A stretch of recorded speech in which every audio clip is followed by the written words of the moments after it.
This is an intro. Intro. Hustle and Float Chart with your boy, My boy. Matt Wolf and Joe Fier. Hey. A bippity boppity boo to you. Cha-ching. Cha-ching. I'm gamifying over here. You're gamifying? What are you gamifying? My online courses. Okay. Cha-ching. Cha-ching. Bow chicka wow wow. Yeah, they see now you're on my wavelength. Now I'm Took on you your a second there. Gotcha. Gotcha. All right. So, your mission, If you choose to accept should it. you choose to accept it, is to have an online course ready to go after listening to this podcast. Ooh, wow. So you only have like an hour. No. You can have a window of time to build it. Like, Oh, so I'll you could give you could pause and then build a little Yeah, bit, pause it pause and and build build it. By the time of this episode's done, you better have that damn course done. You better be making some good money for you too. Yeah. Well, Today we're talking to Marisa Murgatroyd. good job. And today she is actually going to teach you how to do exactly what that mission was stating. Exactly. So it'll make a lot more sense in a minute here. Yeah. So just bear with us here. Sometimes our incoherent ramblings are actually less incoherent once you actually hear what we're referencing later in the show. Typically, always that's the case. Typically, always, sometimes. 50% chance that's always the case. Right. I don't know. See, I'm starting to go down the wavelength now. Yeah. Yeah. Marisa is amazing in terms of like, she literally brings in a whole brand new perspective of creating a course, marketing the course, but also delivering it and supporting folks that buy an online training from you. And she it's like deep psychology. You could tell she studied this for a long time. And she pretty much, that's the whole gamifying reference and supporting all that stuff. Like, so the entire process, she's thought it through, and she's basically going to line out a lot of these points to you so you can learn this and apply it. And ideally, I mean, she has a cool resource as well where you can actually dive deeper for free, which is really cool. And you should check that thing out. Well, she's actually put some cool stuff together over at liveyourmessage.com/hustle. Ooh, that's a good one. Yeah, so she's actually hooking you up with some cool resources and some cool things that you can work through to help you get your course online. So definitely check that out over at liveyourmessage.com/hustle. Listen to that enthusiasm from Matthew. Yes. No, That but was good. here's what I loved about this episode is there's so many people that go out there and create courses because they're told, you should have an online course, or, ooh, you're a smart feller. Thank you. You should go make a course. Oh, I meant to say fart smeller. You're a fart smeller. You should go make a course. It's occasional. Yeah. So what did I do? Oh, I brain dumped everything into these modules, and I expect everyone to complete the course, right? Yeah, that's Is that how what I'm you make supposed courses. to do? No. What I loved about this episode was she actually explains the psychology behind pretty much every element of the course. Like, what should your sales message be to get people interested in the course? Psychology. What is I'm just gonna say psychology. what is the goal of every single video? I'm just like waiting for you to just like yell at my ear. I'm not gonna do that. It's psychology. But no, she breaks down the psychology behind every element of a membership site, and most people are freaking doing it wrong. It's true. Even Us. And we will be the first to admit it, but I would guarantee that almost everyone's doing it pretty wrong. Yeah. Maybe you're getting some points right, and I feel like we're all hitting that, especially if you have a business and it's sustaining for a while, then you're probably doing okay. Yeah. But I guarantee you're going to walk away from this thing, and if you go grab that resource, it'll even help you even further because it's pretty sweet. We're probably going to dive in deep with Marisa and her team because we know we need help in some regards. Podcasts, yeah, cool. We can talk all day long here, but when it comes to all that stuff, I know we can improve. Yeah, I'm fairly certain after this interview, we're probably going to be customers of hers because it's that good and she's that good at what she does. And we want to get better at making our courses, and we want our courses to be much more valuable to you, the people that are going through our courses. And I think she can help us do that. And by listening to this episode, I think she's going to help you do that as well. Bam. But also, Yes. we took notes on this one. So there's two resources you got to grab on this bad boy. Yeah. So if you go to hustleandflowchart.com/comp, those are our notes from this episode. So all of the tips and tactics and resources and tools and strategies and psychological lessons that she taught us during the course of this episode, we bundle them and we put them in notes. They're at hustleandflowchart.com/comp. That's all of our notes. You got to go grab them. They're available for 2 weeks from the time this episode goes live. After 2 weeks, they get locked into our vault and you may never see them again. Actually, you can, closed. but you'll learn how to do that later. Yeah. Just go to hustleandflowchart.com/comp, get our notes, go to liveyourmessage.com/hustle, get her additional resources from this episode, and you're going to be pretty well set on your way to have a killer course online. You're going to love it. Let's go talk to Marisa. Hey, Marisa, welcome to the show. Hey, good to be here. Yeah. No, we've been nerding out on what you're working on, and it's exactly the stuff we love. So just making stuff fun, I think, in general, but also giving like a crap ton of really good value too, in the process. So I think that's why we're super stoked to chat with you and talk about how you do it. And I know you coach a ton of people too, doing the same thing. Yeah, for sure. I mean, I find that we've got thousands of customers, and if they can have a fun experience learning something and doing something and getting results, they're going to be happier. Mm-hmm. Cool. Typically, yeah. But for some reason, people just like to make things boring sometimes. I know. But let's dig into it and figure out what did life look back? Yeah, because you said you've done so you have a big old launch happening. At the time of this recording, it's already been done, or when it gets released. But you've done it for 4 years now and pulled off some pretty epic things too. What happened prior to all of that? So let's go back in time a little bit. Yeah, well, my past job was a documentary film director and producer. Oh, that's so cool. I was doing something completely different. And I actually remember the exact moment where I realized this is not going to be the rest of my life. Mm-hmm. So basically, I was in the studio editing a film, and my boss walks in at 1:00 in the afternoon. I'd been there since 9:00 working on this stuff. And she's like, Marisa, can I have your power cable? I left mine at home. And I said, well, no, I didn't have my, computer plugged in. So it's going to run out of juice. And the thing is I was working against a really tight deadline. And all of a sudden she goes on this power trip. She says, well, Marisa, that computer you're working on, I own that computer. And that power cord, I own that too. So give me the power. Ooh. She actually said that. Oh. And I eventually did, after going back and forth with her for a bit. And the funny thing is we have production assistants and other people she could have borrowed a power cord from. It did not have to be mine. The director. Yeah, I know. She needed my power cord that particular day. And I ultimately gave it to her, and I felt like I really gave up my power in that moment. And I was doing what so many people do. Even though I love the work, I didn't love the job. I definitely didn't love the boss. And I was ultimately building her company. I was making $1,000 a week, and if I didn't work, I didn't get paid. And she was making all of the royalties and all of the back end sales. And I was creating her empire with very little to show for it. Was it leading up to that point, or was that just that was the breaking point? It sounds like, huh? That was the breaking point. I there's a lot that I loved about filmmaking, so I kind of put up with a lot. Mm-hmm. But then at the end of the day, I'm like, what am I doing if I don't even own the power cord that I'm using? Right? It's pretty pathetic, and I had nothing to my name. And it wasn't that I wanted to be rich or famous or anything like that.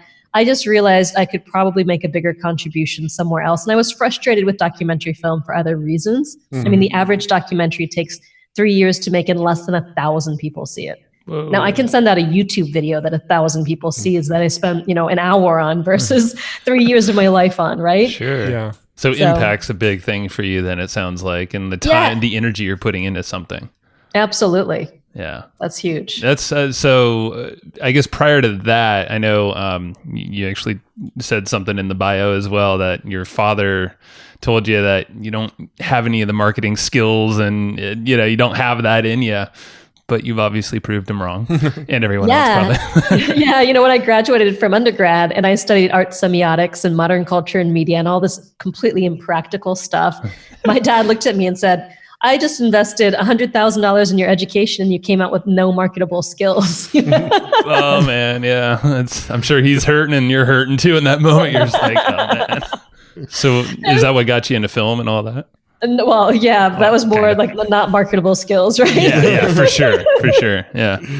Well, The funny thing about film is that I really learned how to make things look good and sound good and tell a great story. And as an artist, I didn't think that had a lot of value because those skills are a dime a dozen in the creative world. But when you look at that, it's the foundation of all business and marketing. And so the skill set that I had over here that was worth not a lot was hugely valuable over here.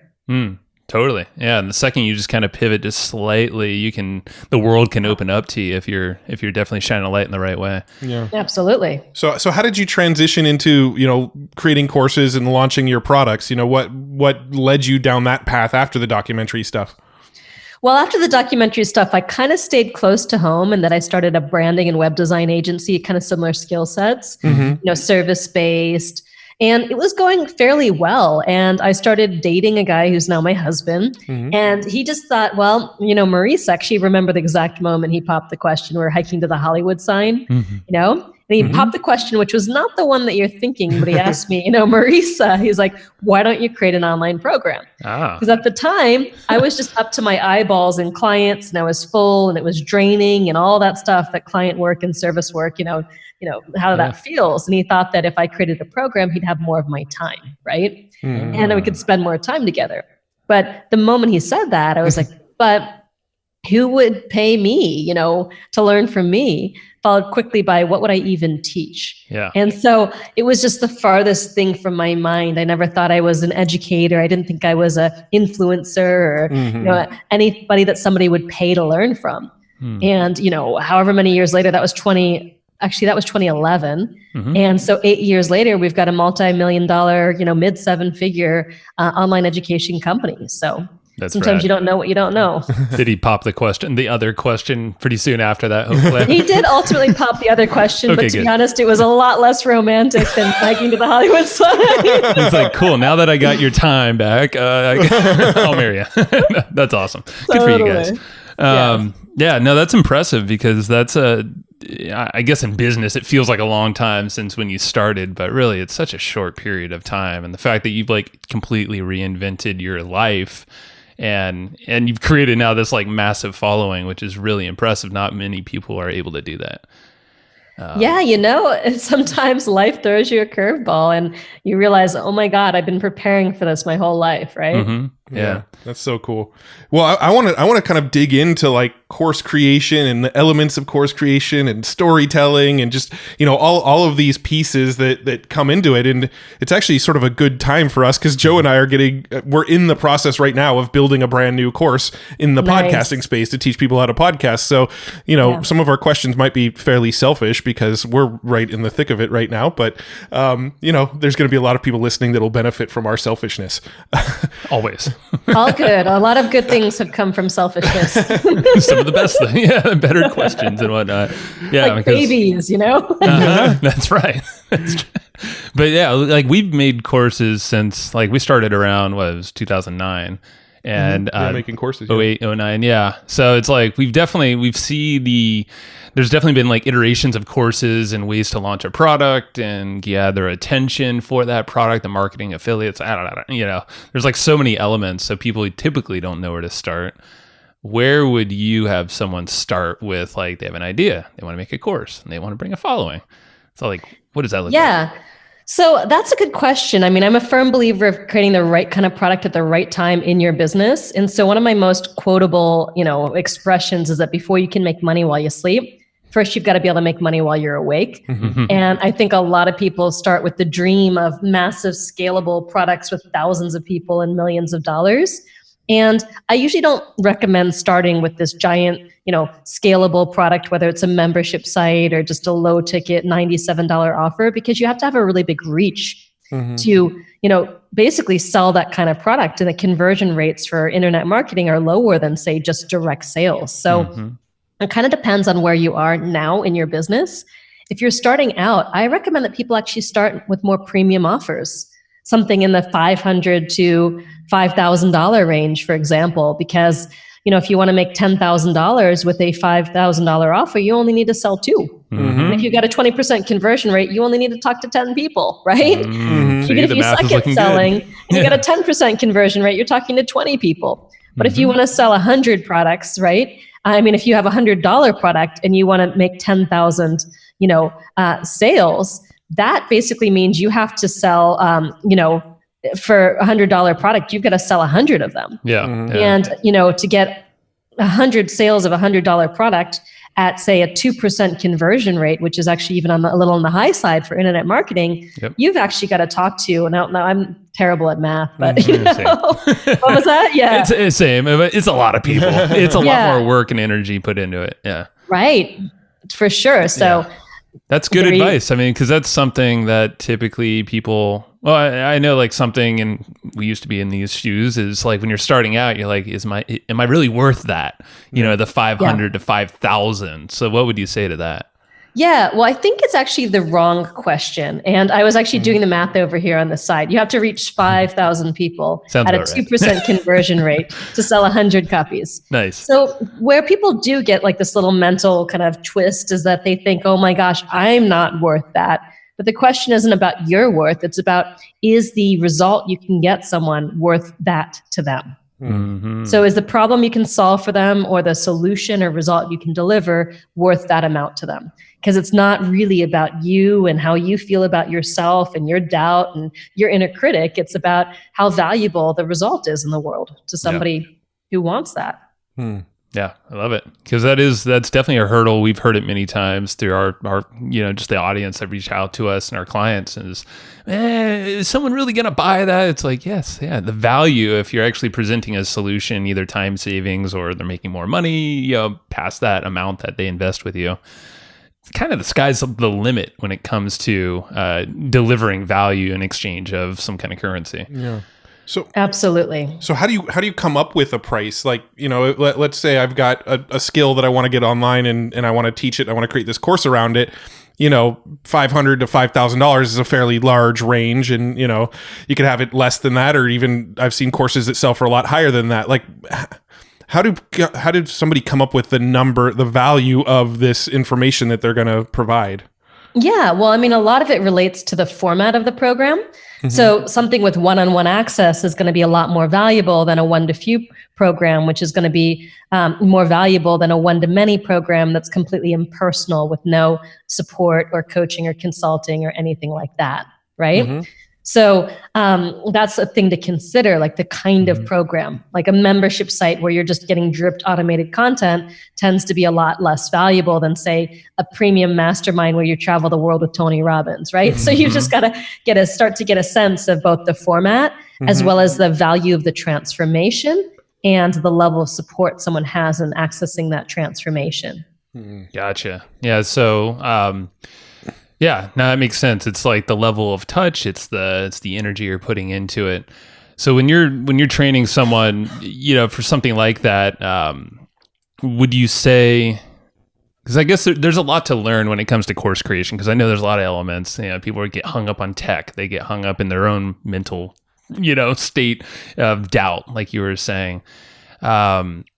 Kind of like I'm trying to form like what is the best, or I guess maybe list out a handful of ways you can create a course and the styles of offers that are out there, because I think there's just so many people don't know where to start. Yeah, well, I want to take this in a slightly different direction. So basically, I want to talk about a kind of product that I've developed called an experience product, because Perfect.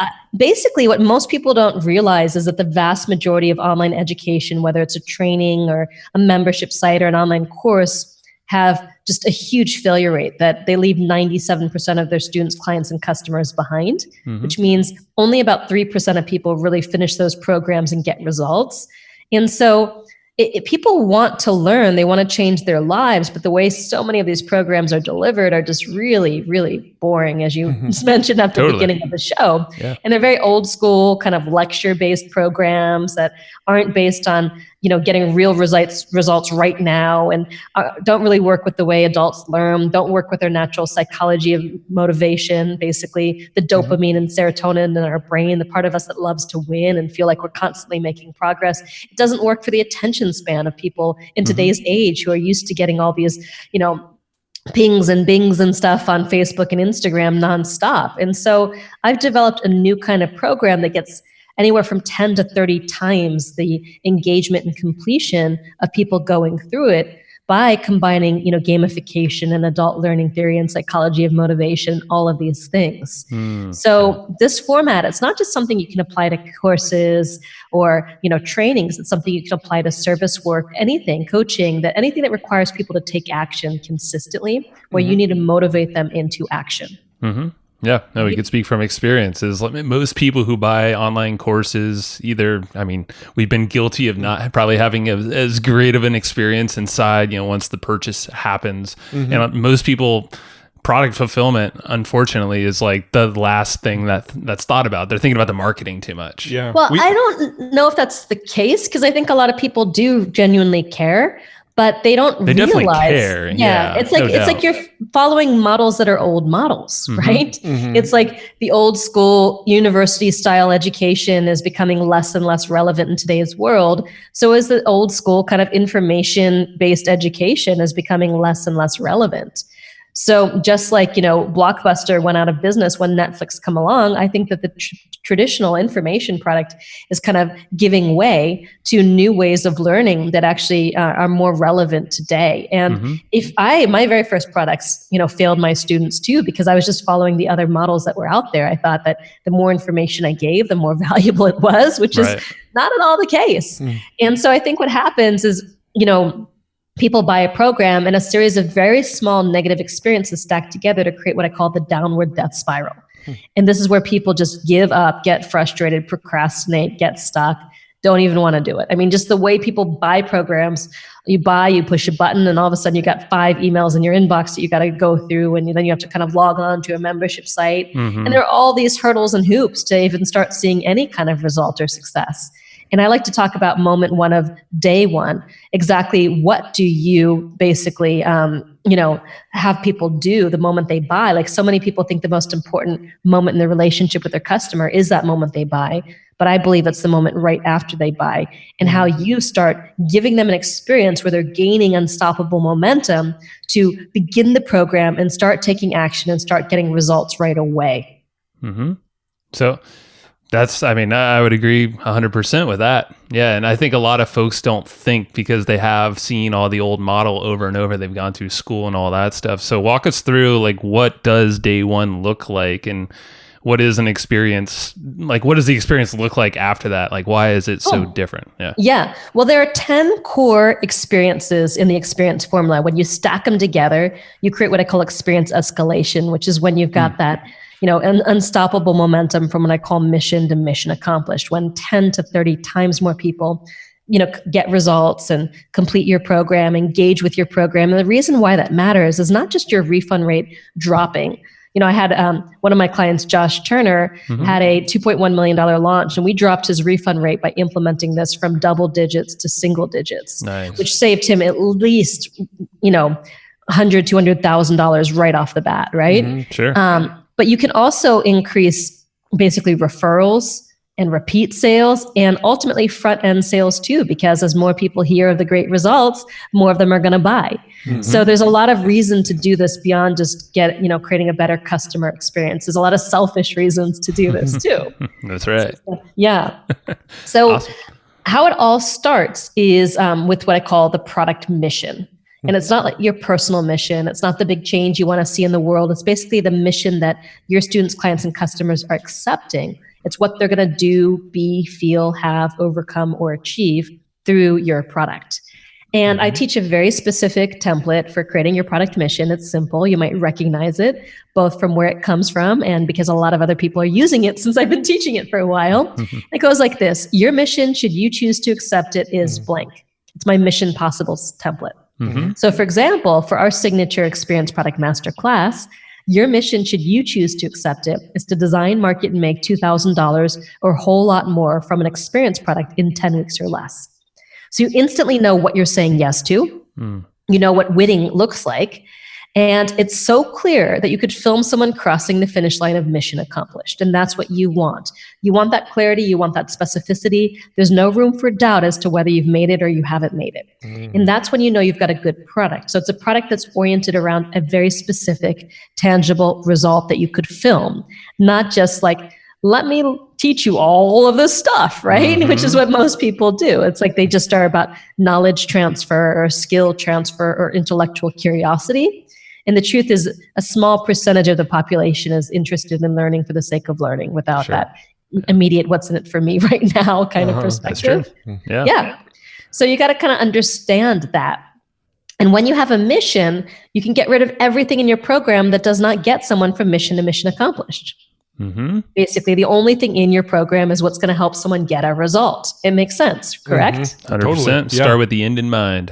Yeah. So once you have the mission, so much else can come from it. A lot of times, a great way to create a headline is just take out the words "your mission" should you choose to accept it. And my headline is now design, market, and make $2,000 or a whole lot more from an experience product in 10 weeks or less. Bam. So that becomes easy. Then you can wrap a guarantee around that mission.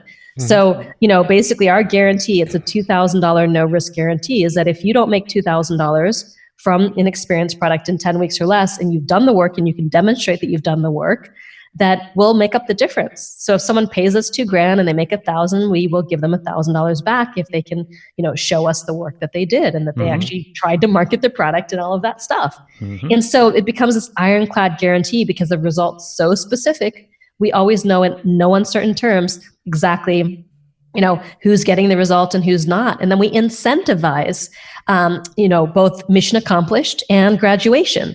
So we Through incentivize gamification and stuff like that. Yes. Yeah. Nice. And also, there's a big old button on the site that says, I'm graduating or I'm, achieving mission accomplished. And people get bonuses related to graduation and related to mission accomplished when they hit the button and they actually share their story.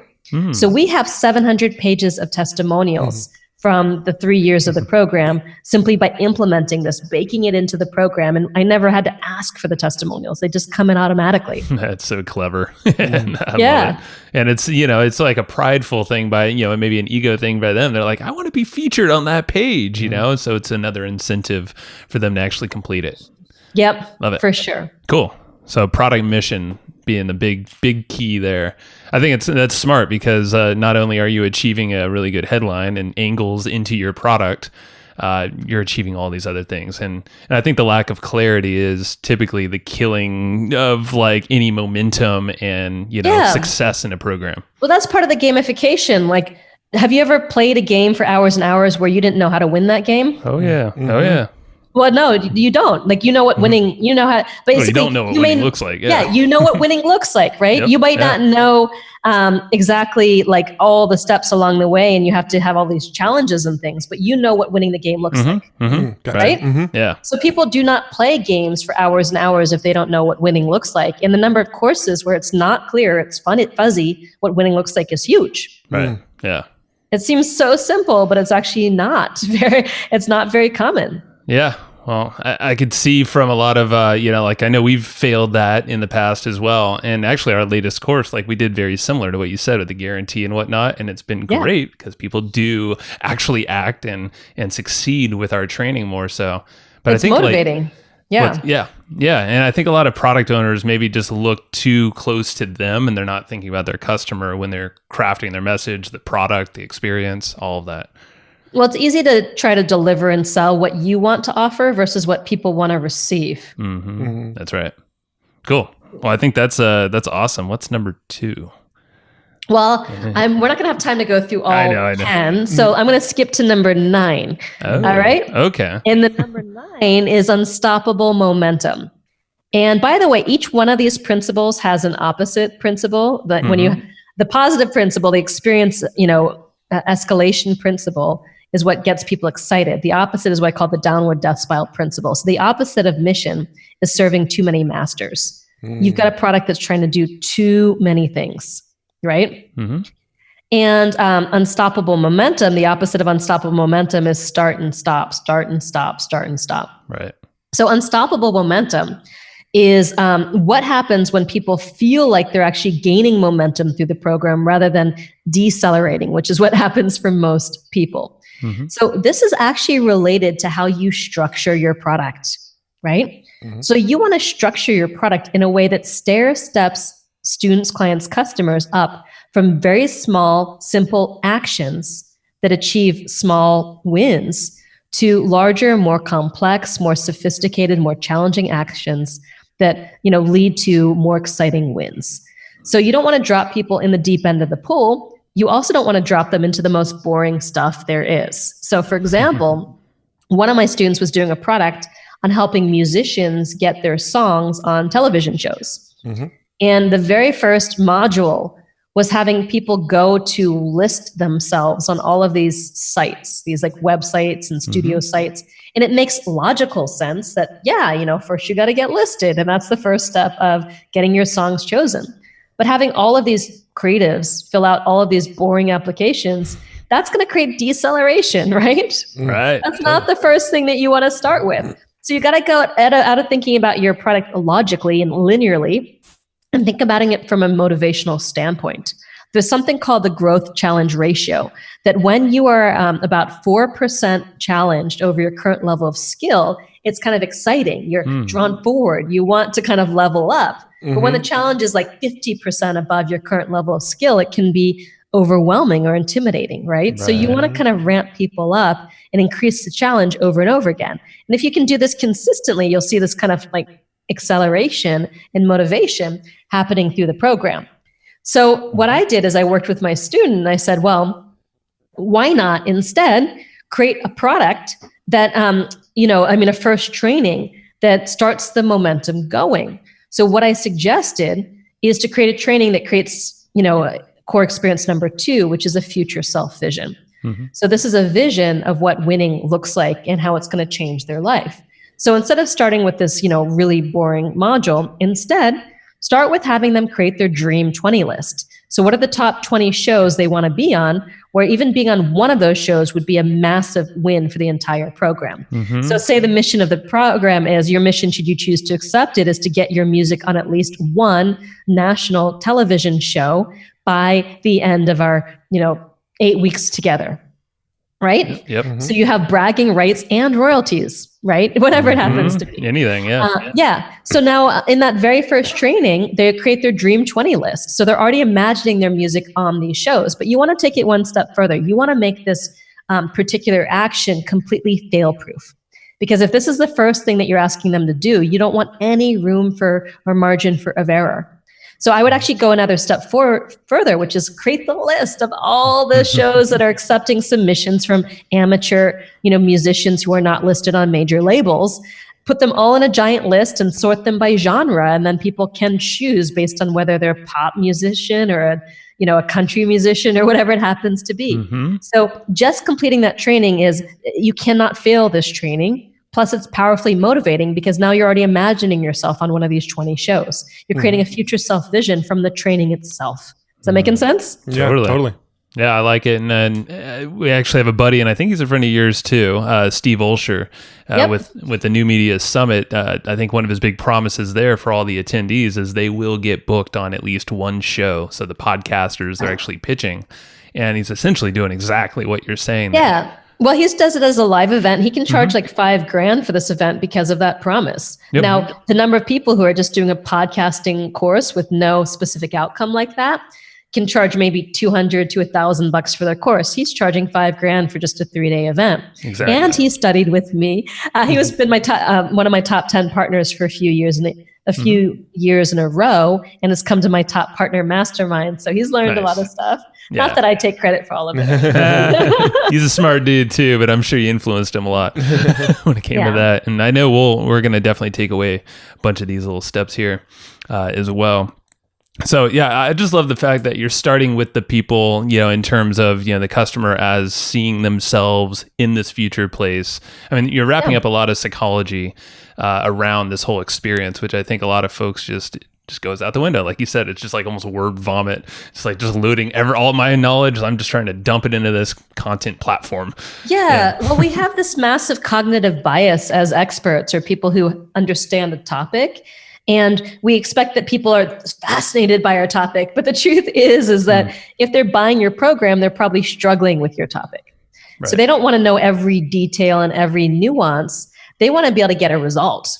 And that's going to be a success to them versus having an encyclopedic knowledge over everything. And I constantly have to rein myself in because I tend to overshare. Right.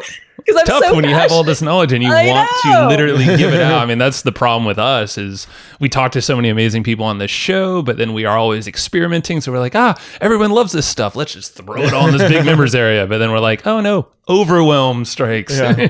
Totally. I call that that's the thud factor. And when I was coming up, however many years ago, they were like, you want thud factor. And thud factor is the sound of a lot of information landing on someone's doorstep or in their inbox. That's But like a I've come Tim to Ferriss realize- book, right? That's like when you drop that on your desk. True. He's got thud factor in his book. But the truth is that thud factor is really the sound of someone's hopes and dreams collapsing on the floor in despair. Ooh, that hurt.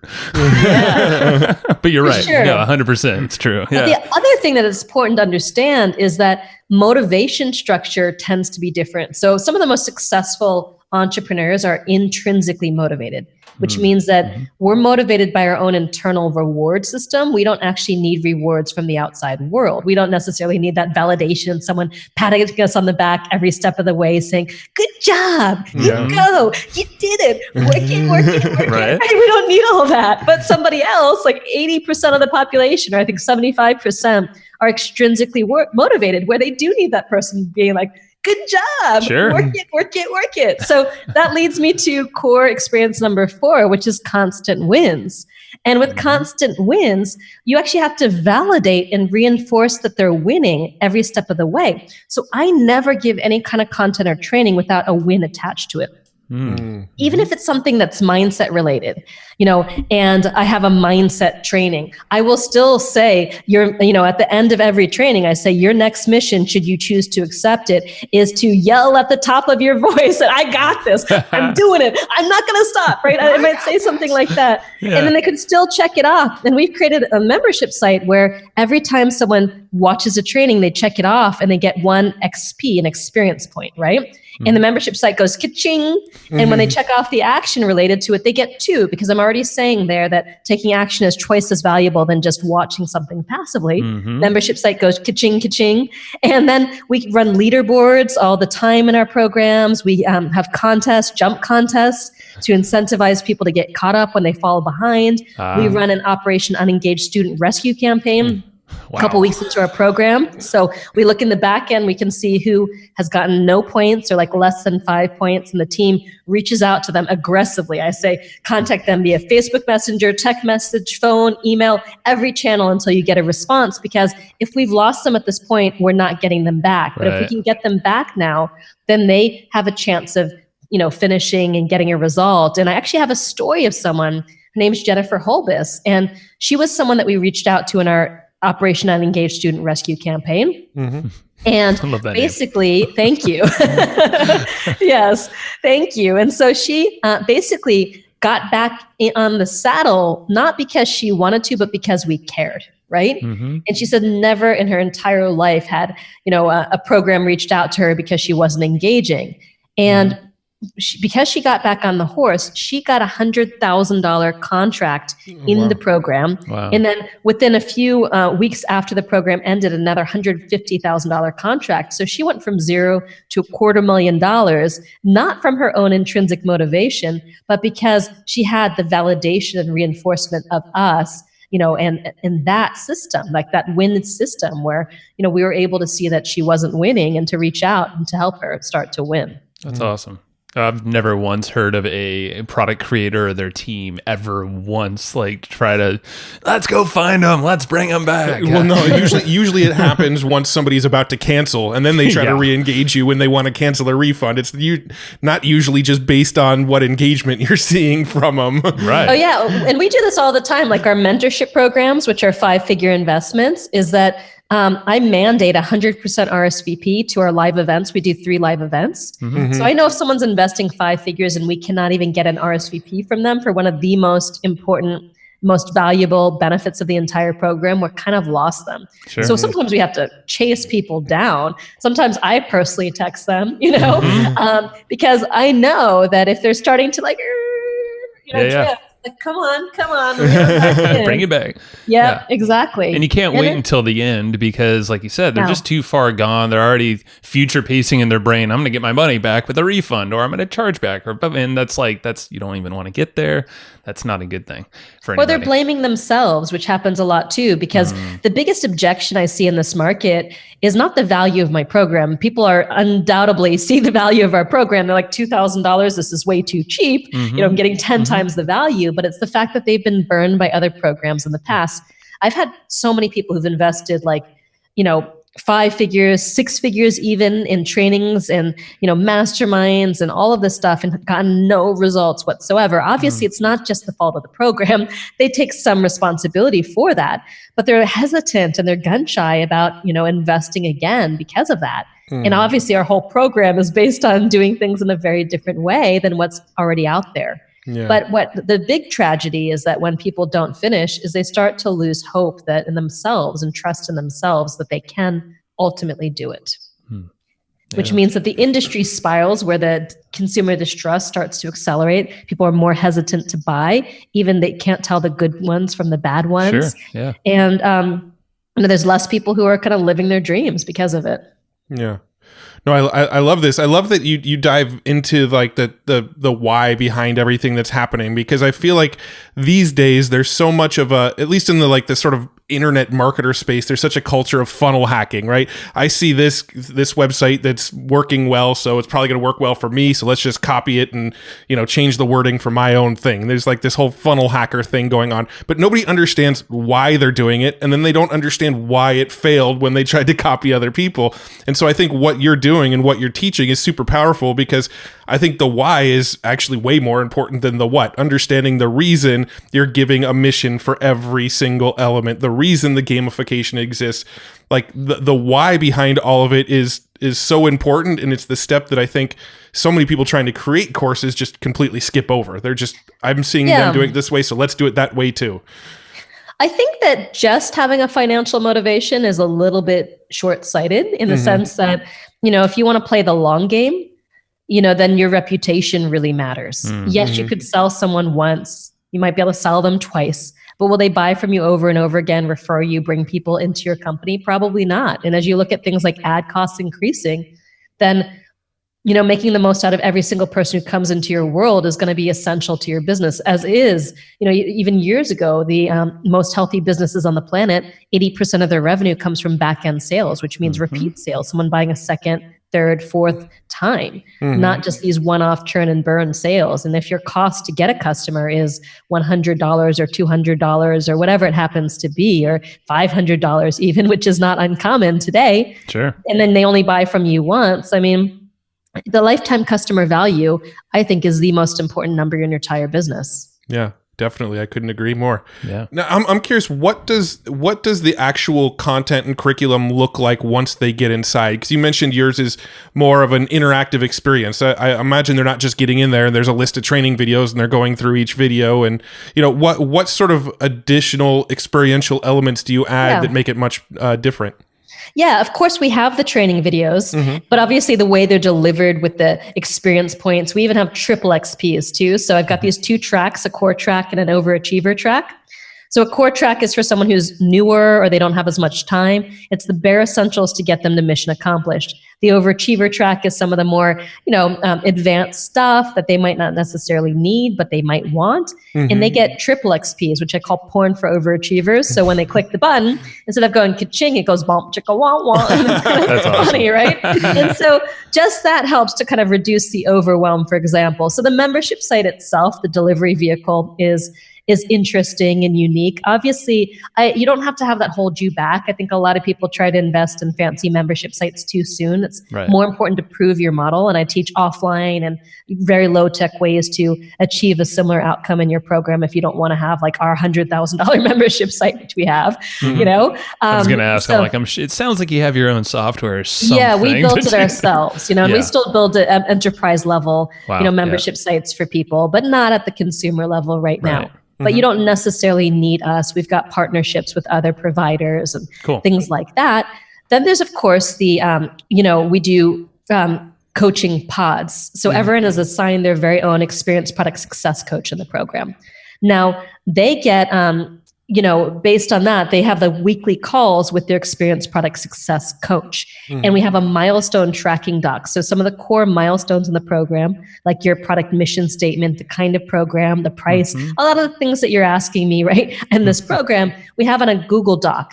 So every single person has their own Google Doc, and every single time they put a milestone in, they tag their coach. The coach comes in and gives them a thumbs up or like, no, that's not going to cut it.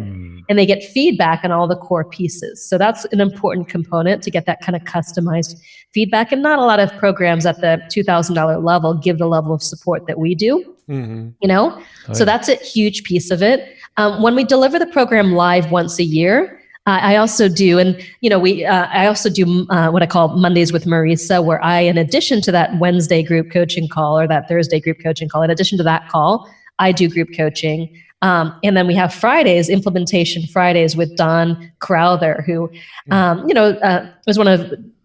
did a product recently with Jeff Walker, but he teaches on how to kind of do the implementation pieces. So they have this opportunity during the live version of the program to come in on Mondays, Wednesdays, Fridays, get support, get coaching. During the evergreen version of the program, because you're watching this after the launch has passed, they get the Thursdays, calls with their coach, but they also get unlimited email access. So because they're not going to have all those other touch points, we give them unlimited email access in the evergreen version to kind of compensate for less coaching. And we have a very active community on social media. We are running contests, leaderboards, challenges, and stuff throughout the program. That's happening. Our emails are more we try to make our emails more interesting. Like the whole experience is more interesting, right? Just as a whole. Right. So you brought up something else that gave me another question, but I'm curious, how do you find these coaches? Are these coaches all like past graduates of your course or? Yeah. So we basically have about 14 experienced product success coaches, which is a good amount. A lot of them are past graduates of the course. Some of them, used to coach for, say, Alex Mendosian or coach for, I'm not Alex Mendosian, I meant T. Harv Eker or coach for Justin Livingston, Callan Rush, or, some of them have this other background. Don's been a friend of mine for years and years, right? So there's different places that they come from. And, I train them up in our methodologies so they coach our people. Very cool. Got it. No, it's smart. And I think just the level of support you have is what the differentiating factor is for you guys. And would you say that's how you can kind of sift through and take yourself away from the pack of folks that might not be doing it and kind of murkying the waters a little bit? Because I would imagine attracting the people to you is a little tougher because there's a lot of folks out there with different products. So would it be the support, the social proof? It sounds like you're layering so much. Yeah, I mean, the 700 page, we actually have a link that we give during our launch where people can go and look at all of our testimonials, right? So like unedited, here's the 700 pages of testimonials. Got it. Yeah. So in terms of launching this thing, I know you do a live launch, which it seems like you don't see as many these days, so already that's a little different. But what do you do to attract the right folks to your program, come launch day? I know you're doing a lot right now. Well, there's a live launch, and we also do, like an evergreen funnel using cold traffic. And, we sell people micro offers and have just different things they can come into and get coaching, get support, get an immediate result, and be engaged. I do speaking. So I speak on stages and I'll speak to sell from the stage as well. So I like to combine, the whole live launch with the evergreen funnel with the speaking and have just different ways of, podcasts. And once I do these podcasts, people come and check out our stuff and some of them end up buying. So I try to be in all these different places. So I like to not put all my eggs in one basket. Now, when you actually go and sell the course, when you make like your sales videos or sales letters or whatever way you're promoting it, is there anything you do differently about your sales messaging to promote the courses that you don't see most other course creators do? Yeah. So those same 10 core experiences that I weave into our product delivery, I also weave many of them into our marketing. So our marketing is actually a bit different, especially when you watch our videos and things like that. I try to make the marketing kind of more engaging than the average person does. So yes, we do some kind of fun stuff in there. What are some examples? Just want to so for examples, when you sign up for our training series that we release once a year, our free training series, the way the videos start is I start with this kind of, you hear a voiceover, but it's got B-roll and all of this footage, and I'm talking about something completely, it's like unexpected. I'm not going to a talking head where I'm like, welcome to my video training series. I'm just grabbing them with kind of this, really interesting portrait sort of exploration. And then that has people stick for a lot longer, because even if they weren't expecting to watch a video, it's much more interesting than they expected it to be. I like that. Now, in terms of, because I know you're doing on and offline, you said events as well, because that's something we're starting a little bit more of. How does that look, and how does that fit into your business model? Yeah, well, I mean, I do, I do probably at least one per month of my own event. Wow. As well.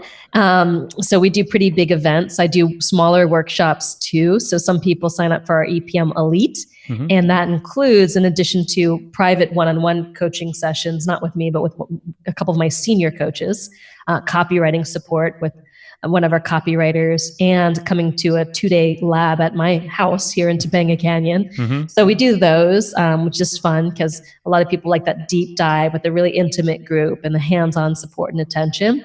I speak at other people's events too. So, nice. They have me come and speak from stage, make an offer. Yeah. So there's just a lot of different ways that I leverage that. Nice. Cool.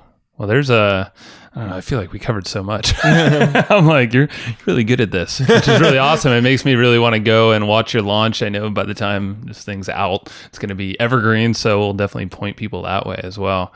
Because it seems like there's just a lot for even seasoned, product creators who might have been just kind of gone down the wrong path, or, just not the most engaging path. Because I know we have a lot to shore up on our end.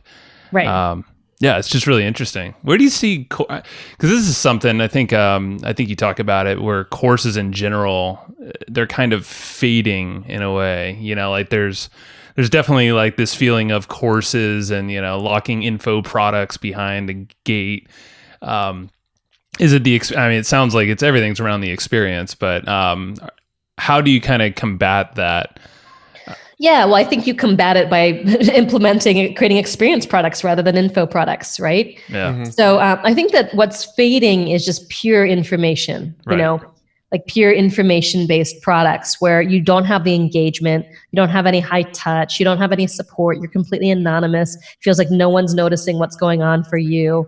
I think people are less likely to just spend a lot of money on something where they go through it at their own pace with no community and no support whatsoever. I think that kind of product is fading. But I don't think that, online education is fading. I mean, Forbes expects it to be a $325 billion a year industry. But home self-study, like home, those product, they call it self-paced e-learning, has been going down for several years. Right. Yeah, we've noticed that. As far as like tools, I know you guys are developing your own stuff, and your membership is, something that you guys are developing out, but the people that go through your course, what's some of the entry level tools that you recommend they use to just kind of start setting up some of the stuff? Yeah, so we include I think it's with the program, they get a bunch of bonuses. One of the bonuses is a $2,056 tech and marketing power pack. Oh, cool. So inside of that power pack includes 3 months of Thinkific Pro plus Grow. So it's like the top Thinkific subscription for membership site, and they're one of our partners. It includes 3 months of Heroic, which is a website building software to build any kind of sales pages, squeeze pages, anything that you need to market your product. It also includes a monthly subscription with PLR.me, private label rights. So if, say, creating your own lead magnets or even some of your own course stuff is too much, you can use, white label essentially someone else's content to support your own. It also includes, I include like font, basically an ultimate product visual branding guide. So how do you create your look and feel of your product and choose your color palettes and fonts? And, we give collections of fonts. It includes a how to name anything guide. So I give them I've scoured the web and come up with 21 different naming templates of how do you create a name that's going to sell. So I think that's kind of the things that, and we do like a get your website done, workshop as well, a 3-hour workshop. So we include all of this because we know it's a stumbling block. Now, in general, I don't like to make a lot of tech recommendations because I think a lot of people tend to put the cart before the horse and think it's about the technology. But the truth is that everyone has access to the same technology, and many of them are not successful. The number of people who tell me, I got to have a membership site. Like, well, why? Well, I just heard I needed to have a membership site to start making money. I'll be like, well, what are you putting on the membership site? I don't know. I just need a membership site. You're not selling a membership site. You're selling a transformation, right? You've seen it all too many times. Site's not going to make any difference for you whatsoever, even if you have the best possible membership site available. Yeah, that makes total sense. Yeah, no, the tools, there's a lot of folks that will buy tools and actually ask us like, okay, so I don't have a product yet, but the software tool or this checkout tool that you have over here, I'm like, if you think it's about the tools, you're a tool. We'll make that another quotable. Jacob, if you're listening. That's funny. That's great. No, we do definitely see it a lot because, we're big affiliates. Affiliate marketing is a big part of our business. And most of what we promote as affiliates is software tools. And I don't know how often people tell us they buy the tools and just never implement them. They're just like, cool, I bought this checkout tool because someday I might need it, but it's they ridiculous. probably won't come if you don't have the brain and like the mindset and the roadmap. That's how you use the tool. I mean, you got a hammer. Totally. You could either build, the Taj Mahal with the hammer, or you could kill someone with a hammer. I mean, seriously, right? Many uses. Yes. Very true. Very true. Well, like I said a couple times, you do have this launch coming up. So tell a little bit about, because it will be an evergreen as well. So if people want to explore it, let's talk about that and how people can check it out. Yeah. So basically, if you're curious about the 10 core experiences that I just shared to create experience escalation, your products that get 10 to 30 times the number of people to engage and get results, which will drop your refund rate dramatically, increase your sales, increase your referrals, increase your repeat sales. I put together a checklist. It's called the Viral Product Checklist. It's all 10 of the things that you should do and the 10 of the things that you should avoid in your product if you don't want to send people down the downward death spiral and get the industry standard results, because I think you're probably the kind of person that wants to get, basically outsized, not normal results, good, extraordinary results. So just go to liveyourmessage.com/hustle, liveyourmessage.com/hustle, and you can grab that checklist and, we'll follow up once you grab that checklist and you can find out more. Nice. That's great. No, thank you very much for sharing that. So it's liveyourmessage.com/hustle. We'll link it in the show notes, all that fun stuff. This has been really cool. Is there anything that we left that we maybe didn't touch? Typically at the end of our show, we like to ask our guests if they have any book recommendations, anything that you reference often or find yourself recommending to people often. It doesn't even have to be a book. Sometimes people give us documentaries or movies. Yeah. Well, there's one that I read recently that really impacted me. It's called The Power of Moments. And it's similar in that it's all about creating moments. It could be moments for your family, for your team, for your customers, in your business, and how impactful that is and how memorable it is and out of the ordinary. Awesome. No, it fits perfectly in line with what you have here too. So yes. It just makes sense. All right, Marisa, thank you very much. And we'll definitely link everything in the show notes as well for folks interested. So appreciate your time. Very cool. Thank you. Bye. See ya. Hey, thanks for listening to that episode. Hopefully you enjoyed it. You dang right you did. Of course you enjoyed it. What's not to enjoy? We weren't going to publish it unless you were going to enjoy this. If we don't enjoy it, we don't publish it. Therefore, we only publish the stuff we know you're going to enjoy. We listen and read the notes as well. So very, very true. 2 days. Well, you know what I want to do? I want to actually start reading some reviews of some of the people that listen to our podcast because we're getting some really cool reviews. And also I want to kind of incentivize people to leave more reviews because then we're going to read them for you. Hey, man, this is our shout out section. Yeah. That's kind of what this is going to become. For sure. The outro shout out section. So yeah, let's do some reviews. And prior to that, let's talk about some of the guys that have supported us. Yeah. And there's a couple shout outs from our friends and some other folks that reached out to us. These two actually are our friends. They're pretty close friends of ours, and and they support our show. So, if you want to get more of an exclusive shout out, reach out to us. We have a couple spots available occasionally, so it depends. But the first, a buddy of ours, actually Steve Olsher, he's in one of our masterminds. He runs a podcast called Beyond 8 Figures. And they're chatting with just amazing entrepreneurs who have either exited or they currently run a business that is above 10 million. And they basically grill. So they have 3 hosts over there. It's Steve Olsher, Mary Goulet, and Richie Ote. They're all buddies of ours as well, all in San Diego. And they basically grill them until they figure out their methodologies, the tactics and action steps that actually got them to accomplish that, which are what few companies would ever get to that point. For sure. It's a great podcast. They cover a lot of ground. And, the whole thing is trying to uncover what goes into creating an 8-figure business so that other businesses could sort of reverse engineer the success. Yeah. So amazing podcast. That's Steve Olsher's Beyond 8 Figures podcast.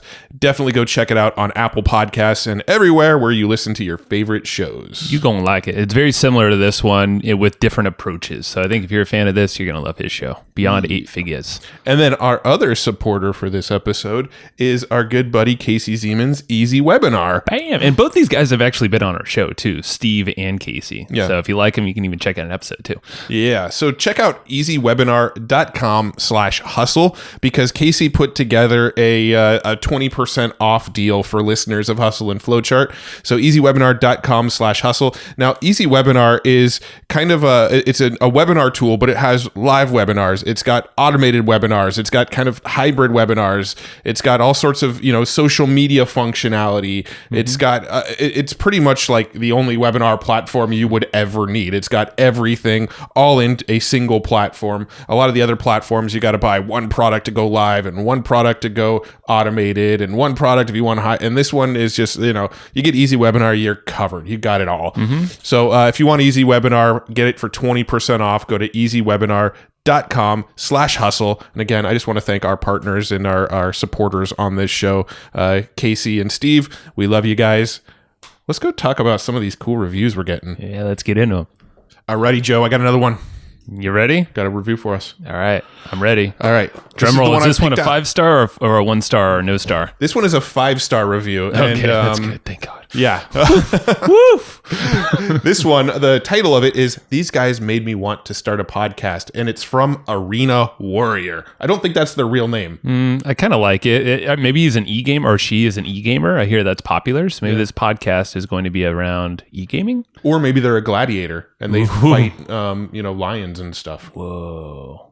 That would be gnarly. Yeah. They're listening to podcasts. Yeah. Dude, a gladiator in the future. Okay, cool. All right, go on. I want to hear about this podcast too. All right. So Arena Warrior said, this podcast is amazing. If you are an entrepreneur, affiliate marketer, or just someone who wants to make money online, it's such an amazing podcast and enjoy the amazing guests they interview.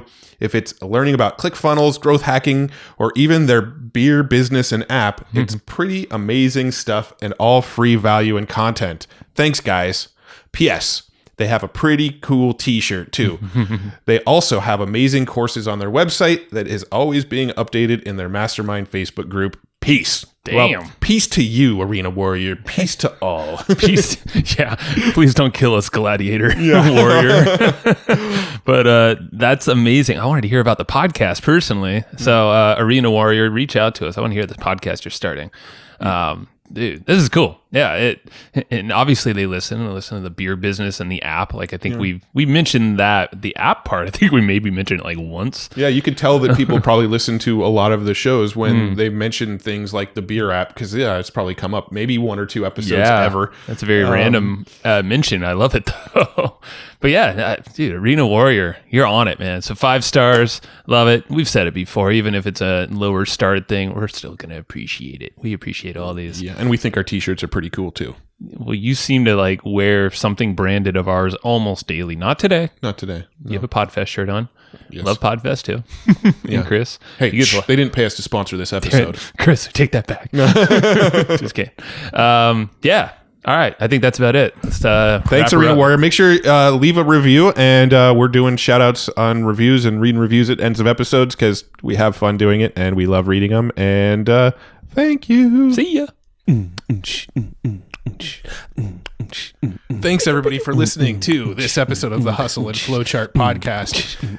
For taking the time to listen, we want to give you something a little bit special.